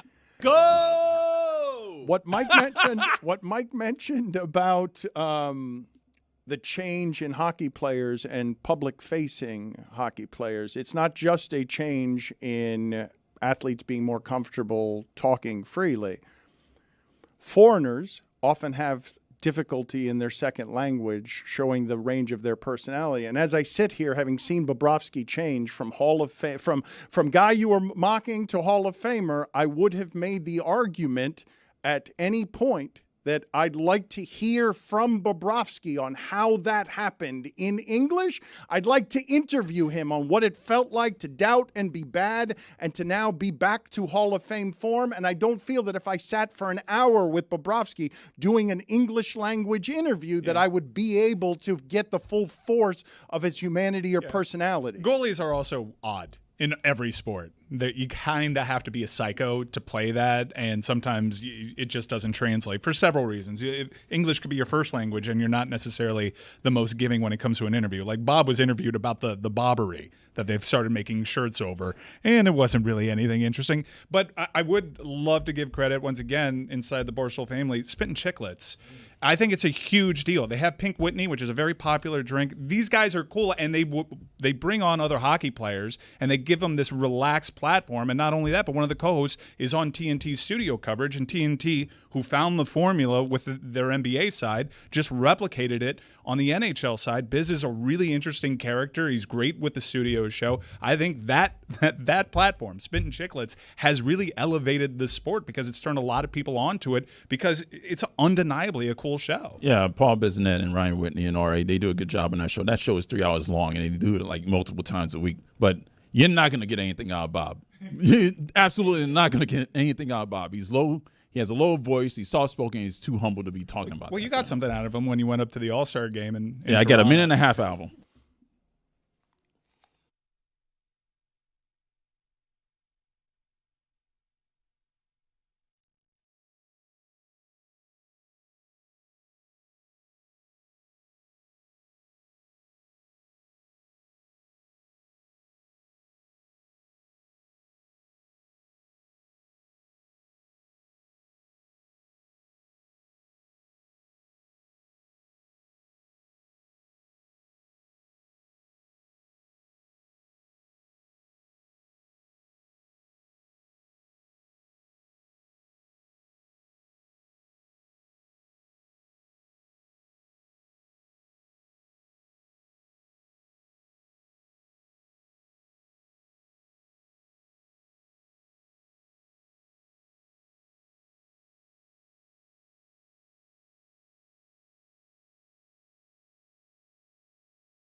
As always, Mero is on Hispanic time. He was supposed to be here a while ago. He will arrive whenever it is the marijuana fumes allow him to. We are waiting for him. He does not do time the way that regular human beings do time. I'm not sure he does time even the way that regular Hispanics do time. He will arrive when he arrives, and we will get to that and his Knicks fandom when he arrives. But before we do that, we have a big, fun night planned for you that I'm not totally sure Stugotz is going to execute with his presence and enthusiasm the way that he needs to. But the Meadowlark spaceship has gathered around Stugotz's whims because he's going to be in Troy, Michigan tonight, draft adjacent, because he had a trip planned poorly that he wanted the company to expense, and now he's had Billy build an entire thing around him that Billy is very scared about. He has been made crazy by everything that's being planned tonight. One of the things he said before leaving, I thought he'd be here for the show yesterday, but the last thing he said to me when I realized, oh, he's not going to be here for Wednesday's show is, Dan, I need you to promote my book. The book cover is out. I need you. What are you rolling your eyes about now, Jessica? I've had a Google Doc open for like 3 weeks of what I'm supposed to write for this book, and okay, well put. I think it's how we all feel about generally Stugotz at this point. But his book cover is complete. Again, he didn't write any of these words. He has nothing to do with this. I'm not sure how many words he will write for this book, but he was insistent that we publicize a book that he will not write, that others will write for him, that he will not pay anything to write. And in your case, Jessica, he's never asked you or told you what he wants here, right? Just it's his people reaching out to you, telling you that you have an assignment and a deadline, and you are doing this. He's not asking. it is his people, and the deadline was, I think, 2 months ago. Can the estate of Larry O'Brien sue Stugotz for this cover? I think you have to license Lord Stanley. For what it's worth, I don't know what I'm allowed to reveal. Stugotz has written something, and I have read a chapter, and it was good. Like, it was, our audience will like it. There are real words on digital paper. You're positive? ChatGPT is amazing these days. You're positive he wrote them? No. Okay. So not a shot, not a snowball's chance in hell did he write Whoever this. Ghost wrote this, they did a very, yes. Dan Stanzik did a great job. He might have recited it into like an audio text, but he did not They write this. deleted all the buddies, if that's the case. But I read it, and I was like, our audience will like to read this. Did you control F for the word listen? It was the first word of each paragraph. Listen. And also read.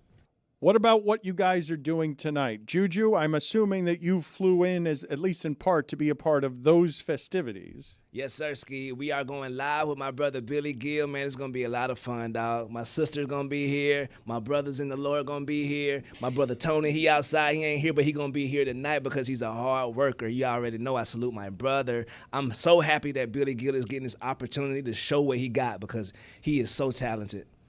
I was thinking about, Dan, I don't know if you ever watched the episode of Arrested Development where they bring their kids to work and it's like an ongoing thread throughout the episode, but I keep looking out the window and seeing more kids, and I don't know whose kids they are, but how cute would it be if everyone brought their kids to the draft and, like, you know, Roger Goodell's kid, I assume he has a kid, I don't know, but announces it's an adult the first man, pick I and would then assume. does the handshake, and everyone has their kid alongside them. I guess I would hate that, though, right? Yes, I thought this is off-brand for you. I'm not real sure what it is. Don't bring your kids to the draft, everyone. I've been enjoying the general resurgence of Conan O'Brien recently with young people. He changed late-night television. At one point, he had kids only as the studio audience, and it was wonderfully awkward, him making adult jokes to kids who didn't understand them. We kick it over to Quattro Wingo.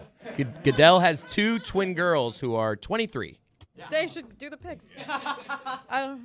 Today is a weird day, Dan, because the whole city of Chicago woke up thinking today is all of our birthdays. We're getting the #1 pick in the draft, Caleb Williams, but also this team can't do anything right. They tried to announce this new big stadium plan yesterday that kind of landed with a thump because they want the taxpayers to pay for like $2 billion of it. They want to put it on the lakefront. The governor's already been like, I don't think this is a good deal for us. So it was a big flop, I would say. But on the flip side, they're getting Caleb Williams tonight, presumably, and this should have been like the easiest week of Bears PR in the history of the organization, like 100 years. The greatest quarterback hope they've ever had is coming to Chicago, and I'm curious. Since Mitch Trubisky. I believe this and is Justin Fields. I believe that this is a greater hope than either one of those based on his draft position. They've never had a great quarterback, and I'm curious how you and Jeremy experience Caleb Williams just being his age and of this age, creating unrest for front offices and the Colin Cowherds of the world who will tell you, okay, I'm okay that my quarterback cries and paints his nails. I find super interesting how much discomfort he's causing by just being youth of this time. Yeah, I mean, he did it on this show. We talked about it with Amin, and he was like, you better be good. And the irony is, like, Caleb Williams is as good as it gets. And so you have this great hope, and now you're in a position where you have a young man, I caught those. You have a young man who Is there an earthquake? is of a different generation than obviously ownership, right? But you have coaches that exist like Mike McDaniel that I'm sure would be embracing this. And so if more and more head coaches are of that kind of mindset of like, hey, man, be yourself and I'm going to get the most out of whoever you are as a human being and a football player, I don't see why he can't be successful just for being himself. That is a sea change at the top of that sport. The idea that there would be NFL coaches available to support a quarterback's be yourself when being yourself is different than players who are expected to be uniform.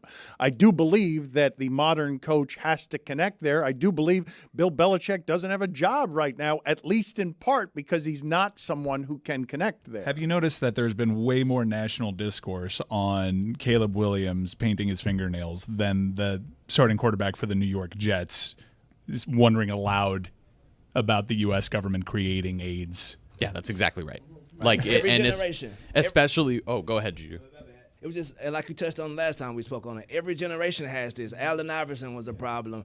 Before that, Magic Johnson was a problem. Pull your pants up. Don't listen to this rock and roll. It's like every generation, bro. The faster the older heads in the generation catch on and show a little bit of acceptance, that's the guy who's going far. Mm-hmm. Well, Tom Brady did get criticized for comments about kids these days. I think we have the clip, but I'm not 100% sure if we have the audio. But the reaction I thought was pretty funny. Mitchell Schwartz quote tweeted. I'll read the quote first because I don't think we have it. But, we do have it. Oh, well. Here it is. I think the biggest problem with a lot of kids these days is all about them. It's all about them, their brand, their social media. And then when it's about me and then not about us, well, there's no way to succeed as a team. I mean, anytime you're starting a sentence with kids these days or effing kids these days, I'm already like, this is not going to be good. And Mitchell Schwartz quote tweeted it, which I thought was very funny, and said, good thing he didn't start his own clothing, lifestyle, and fitness brand and insist his personal trainer to have privileges in the building that no one else gets. Damn. But he did have the bona fides when he started doing those things. And I do, when he speaks, I kind of listen because he's the greatest to do it, the most successful to ever do it. And by the way, he's going to do it again. He is absolutely been... Reject. He has been laying the groundwork for him to do it again. He would not... Remember when he was in that sandy beach... And he said, I'm not going to make a whole big thing out of this. I'm done. I already did it once. And he actually adhered to it. And he had a great opportunity. He would have probably won that title if he listened to the overtures of the San Francisco 49ers.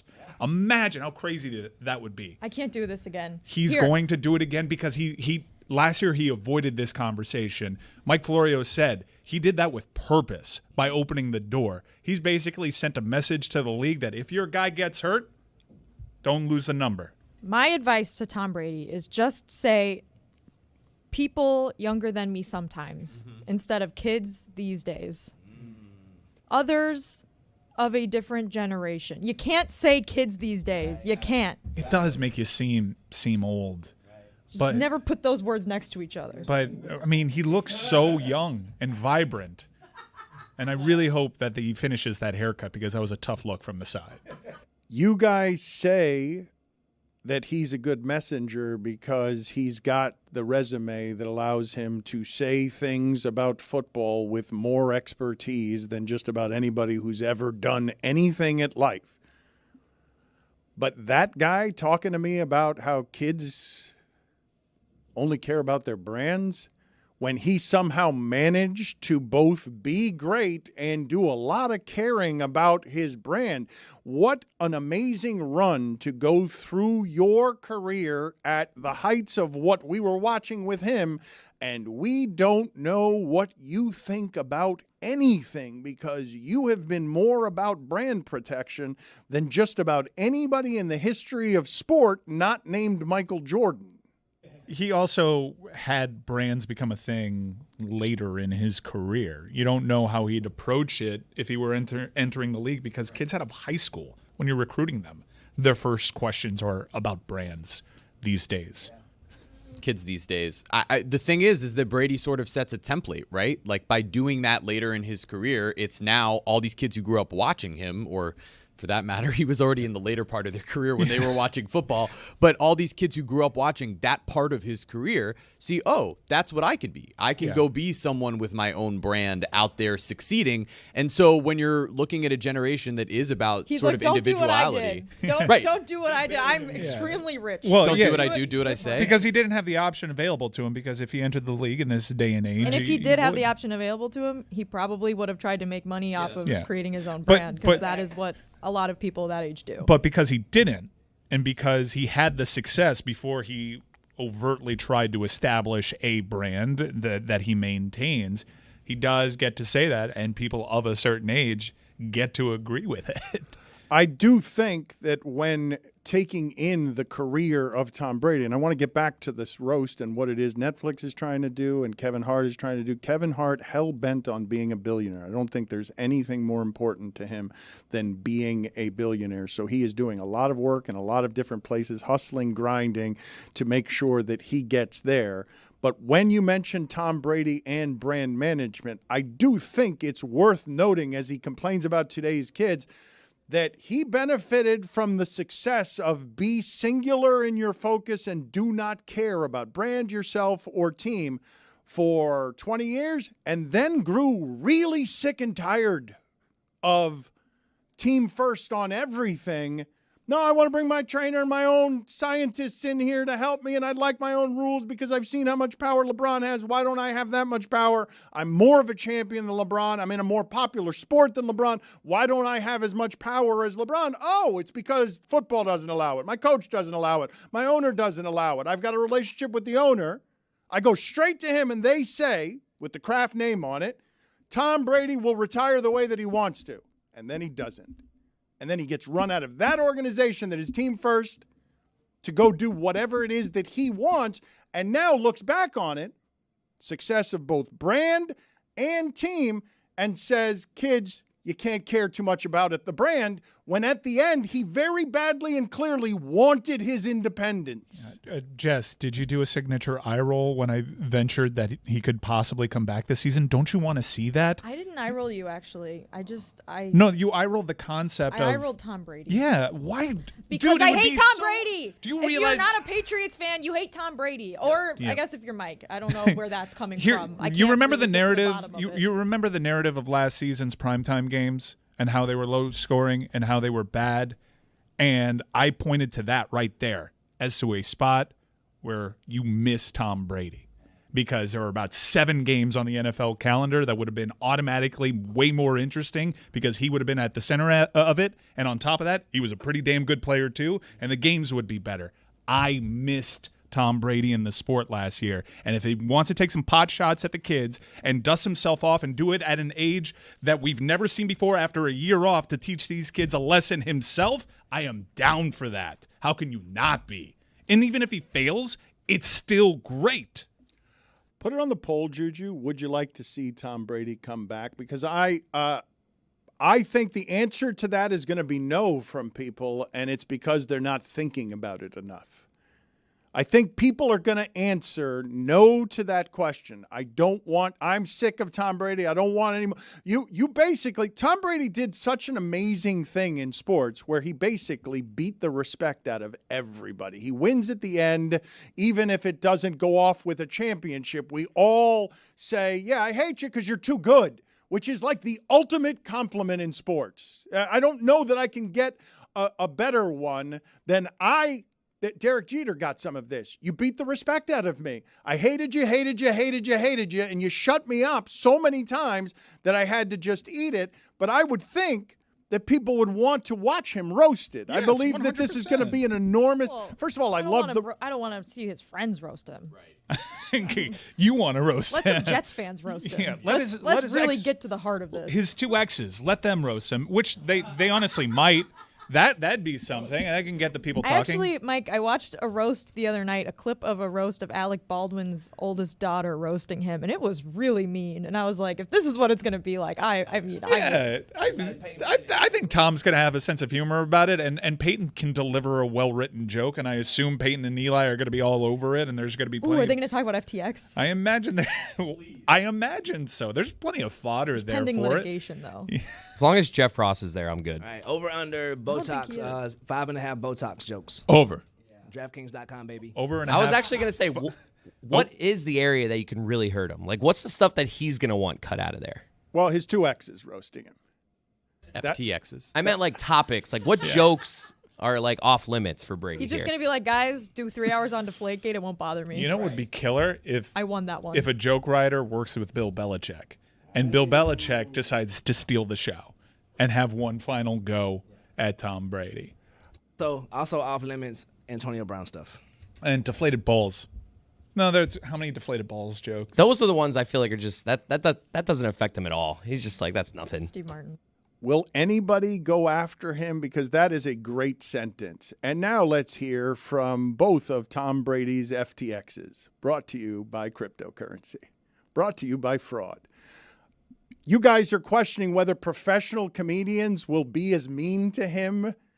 We've talked about it on the show before. Like, athletes, they don't want to be made fun of the way that celebrities will allow themselves to be made fun of. But there have been good athlete roasts. I'm not saying that's not the Peyton Manning being one of them. But I hope that I hope that he lets them. One of the best roasts I ever saw was Norm Macdonald at the top of the ESPYs, and he was never allowed to host the ESPYs again, and nothing like that ever appeared on the ESPYs again, because it was a comfortable gala for athletes, and we remember the look on Ken Griffey's face when Norm Macdonald is making yet more O.J. Simpson jokes about, hey, they can never take your Heisman Trophy away from you unless you kill your wife and a waiter. And everybody's just sort of looking at him, staring uncomfortably. I got to think if you're televising with professional roasters, and the roast master, Jeffrey Ross, is involved with this, it will be unkind. I've never seen one of these roasts not be horribly unkind, and they're always great. I've loved watching roasts since it was like Friars Club shit. I'll stop. Me and my brother used to watch some of these old school 70s and 80s roasts just because there's so much. It's so much fun to watch Tom Brady talked about that way to his face and have to force a smile through the Botox. Didn't you get roasted once? Yeah. I did, yes. Was it mean? Well, the meanest part is they played me off the stage at the end of the night because they had to fill the room with nightclub goers. And so the band is playing me off before I'm finished. Well, I've got 10 minutes left of material, and they're just playing music. Yeah, we've got the late night crowd at the Hard Rock trying to get in here to do their drugs. It's not even part of the roast. They're like, hey, buddy, we got paying customers. Your roast is over. It was abbreviated because the Sheets and Giggles guy just went well over his time. Went like a half hour. There's that, too. The sponsor of the entire event was allowed a very long leash by Jason Jackson, who doesn't mind people being yammerers. That's going to be Edelman. He is someone, he sees a yammerer every time he looks in the mirror. And so he appreciates yammering right up until I'm doing it and people got to get into the nightclub. And the band is playing me off. Do you know how hurtful it is to have your roast? The most hurtful thing about your roast being them playing you off at the end? You know how hurtful it is to see my big dog get played off by the music? I'm like, oh, no. That will probably not happen to Tom Brady. I got to think, though, if Netflix is going to get into the business of the live stuff, the gather around your television at an appointed time, we're going to go against our entire model of you can watch this when you want, which is what the consumer has demanded so much now that none of us have any time for commercials anymore. Commercials are paying for everything and a tolerance that none of us can abide. And also, I assume the streaming services at some point in the future will force more and more of these commercials on us, whether we want them or not, because of how much the industry is changing. But Netflix doing this with these two people, Kevin Hart and Tom Brady, that is so strategically purposeful from a network that is carrying comedy more than any other network. Comedy right now exists in a couple of spaces, and I'm stunned when I see all of these arenas filled by Andrew Schultz, who hasn't even done a proper special the way other comedians look at specials, because of the two places where comedians are allowed to be most popular now. It's not late night television anymore. It's in this sphere where the Andrew Santinos and Vaughn? I keep forgetting Theo Vaughn. I keep forgetting his name. Where they exist, the Joe Rogan comedians, and now Netflix has been feeding comedy for a long time with specials. This is something that I imagine is going to do a huge number because of who how palatable the two participants are to America, Kevin Hart and Tom Brady. Yeah, Kevin Hart's done stuff that also has flown under the radar, and audiences have decided, no, maybe a little bit too much. He is out there a lot. He's paid a lot of money by a lot of different platforms, but I think it's going to be successful just because it's really the concept of a roast. These have been pop culture moments in their previous incarnation. You mentioned the Friars Club and Comedy Central. I think this is going to be hugely popular because this is Netflix's first attempt at it, and they're going to get great comedians. The thing that is another addition to this sort of live comedy element is Netflix is doing a special with John Mulaney coming up as well. They did the Chris Rock live. The Mulaney special seems like it's actually a contained sort of produced special that's going to be live. So they're clearly trying to get into the live comedy space in a way that none of these other networks seem to be doing. No, they're in the live game. They just brought they bought Monday Night Raw. Yeah. They are players in this game and are building up more and more to go out and get these properties to watch Netflix live. And we just come back to cable television, only it's 7 times the price. Oh. Shout out capitalism. Stop showing me commercials on my streaming services. Right, I'm glad you mentioned commercials. I want to put this in as the worst commercial in the history of all commercials. Shea Gilgeous-Alexander and Chet Holmgren. Please, brothers, pull the plug. I don't even know what they selling. Chris Cody likes it. They wouldn't even know that song though. I do like the commercial. Everyone's been complaining about it. I like it. It's playing too much. It's playing too much. But that song's way before their time. They would never know that one.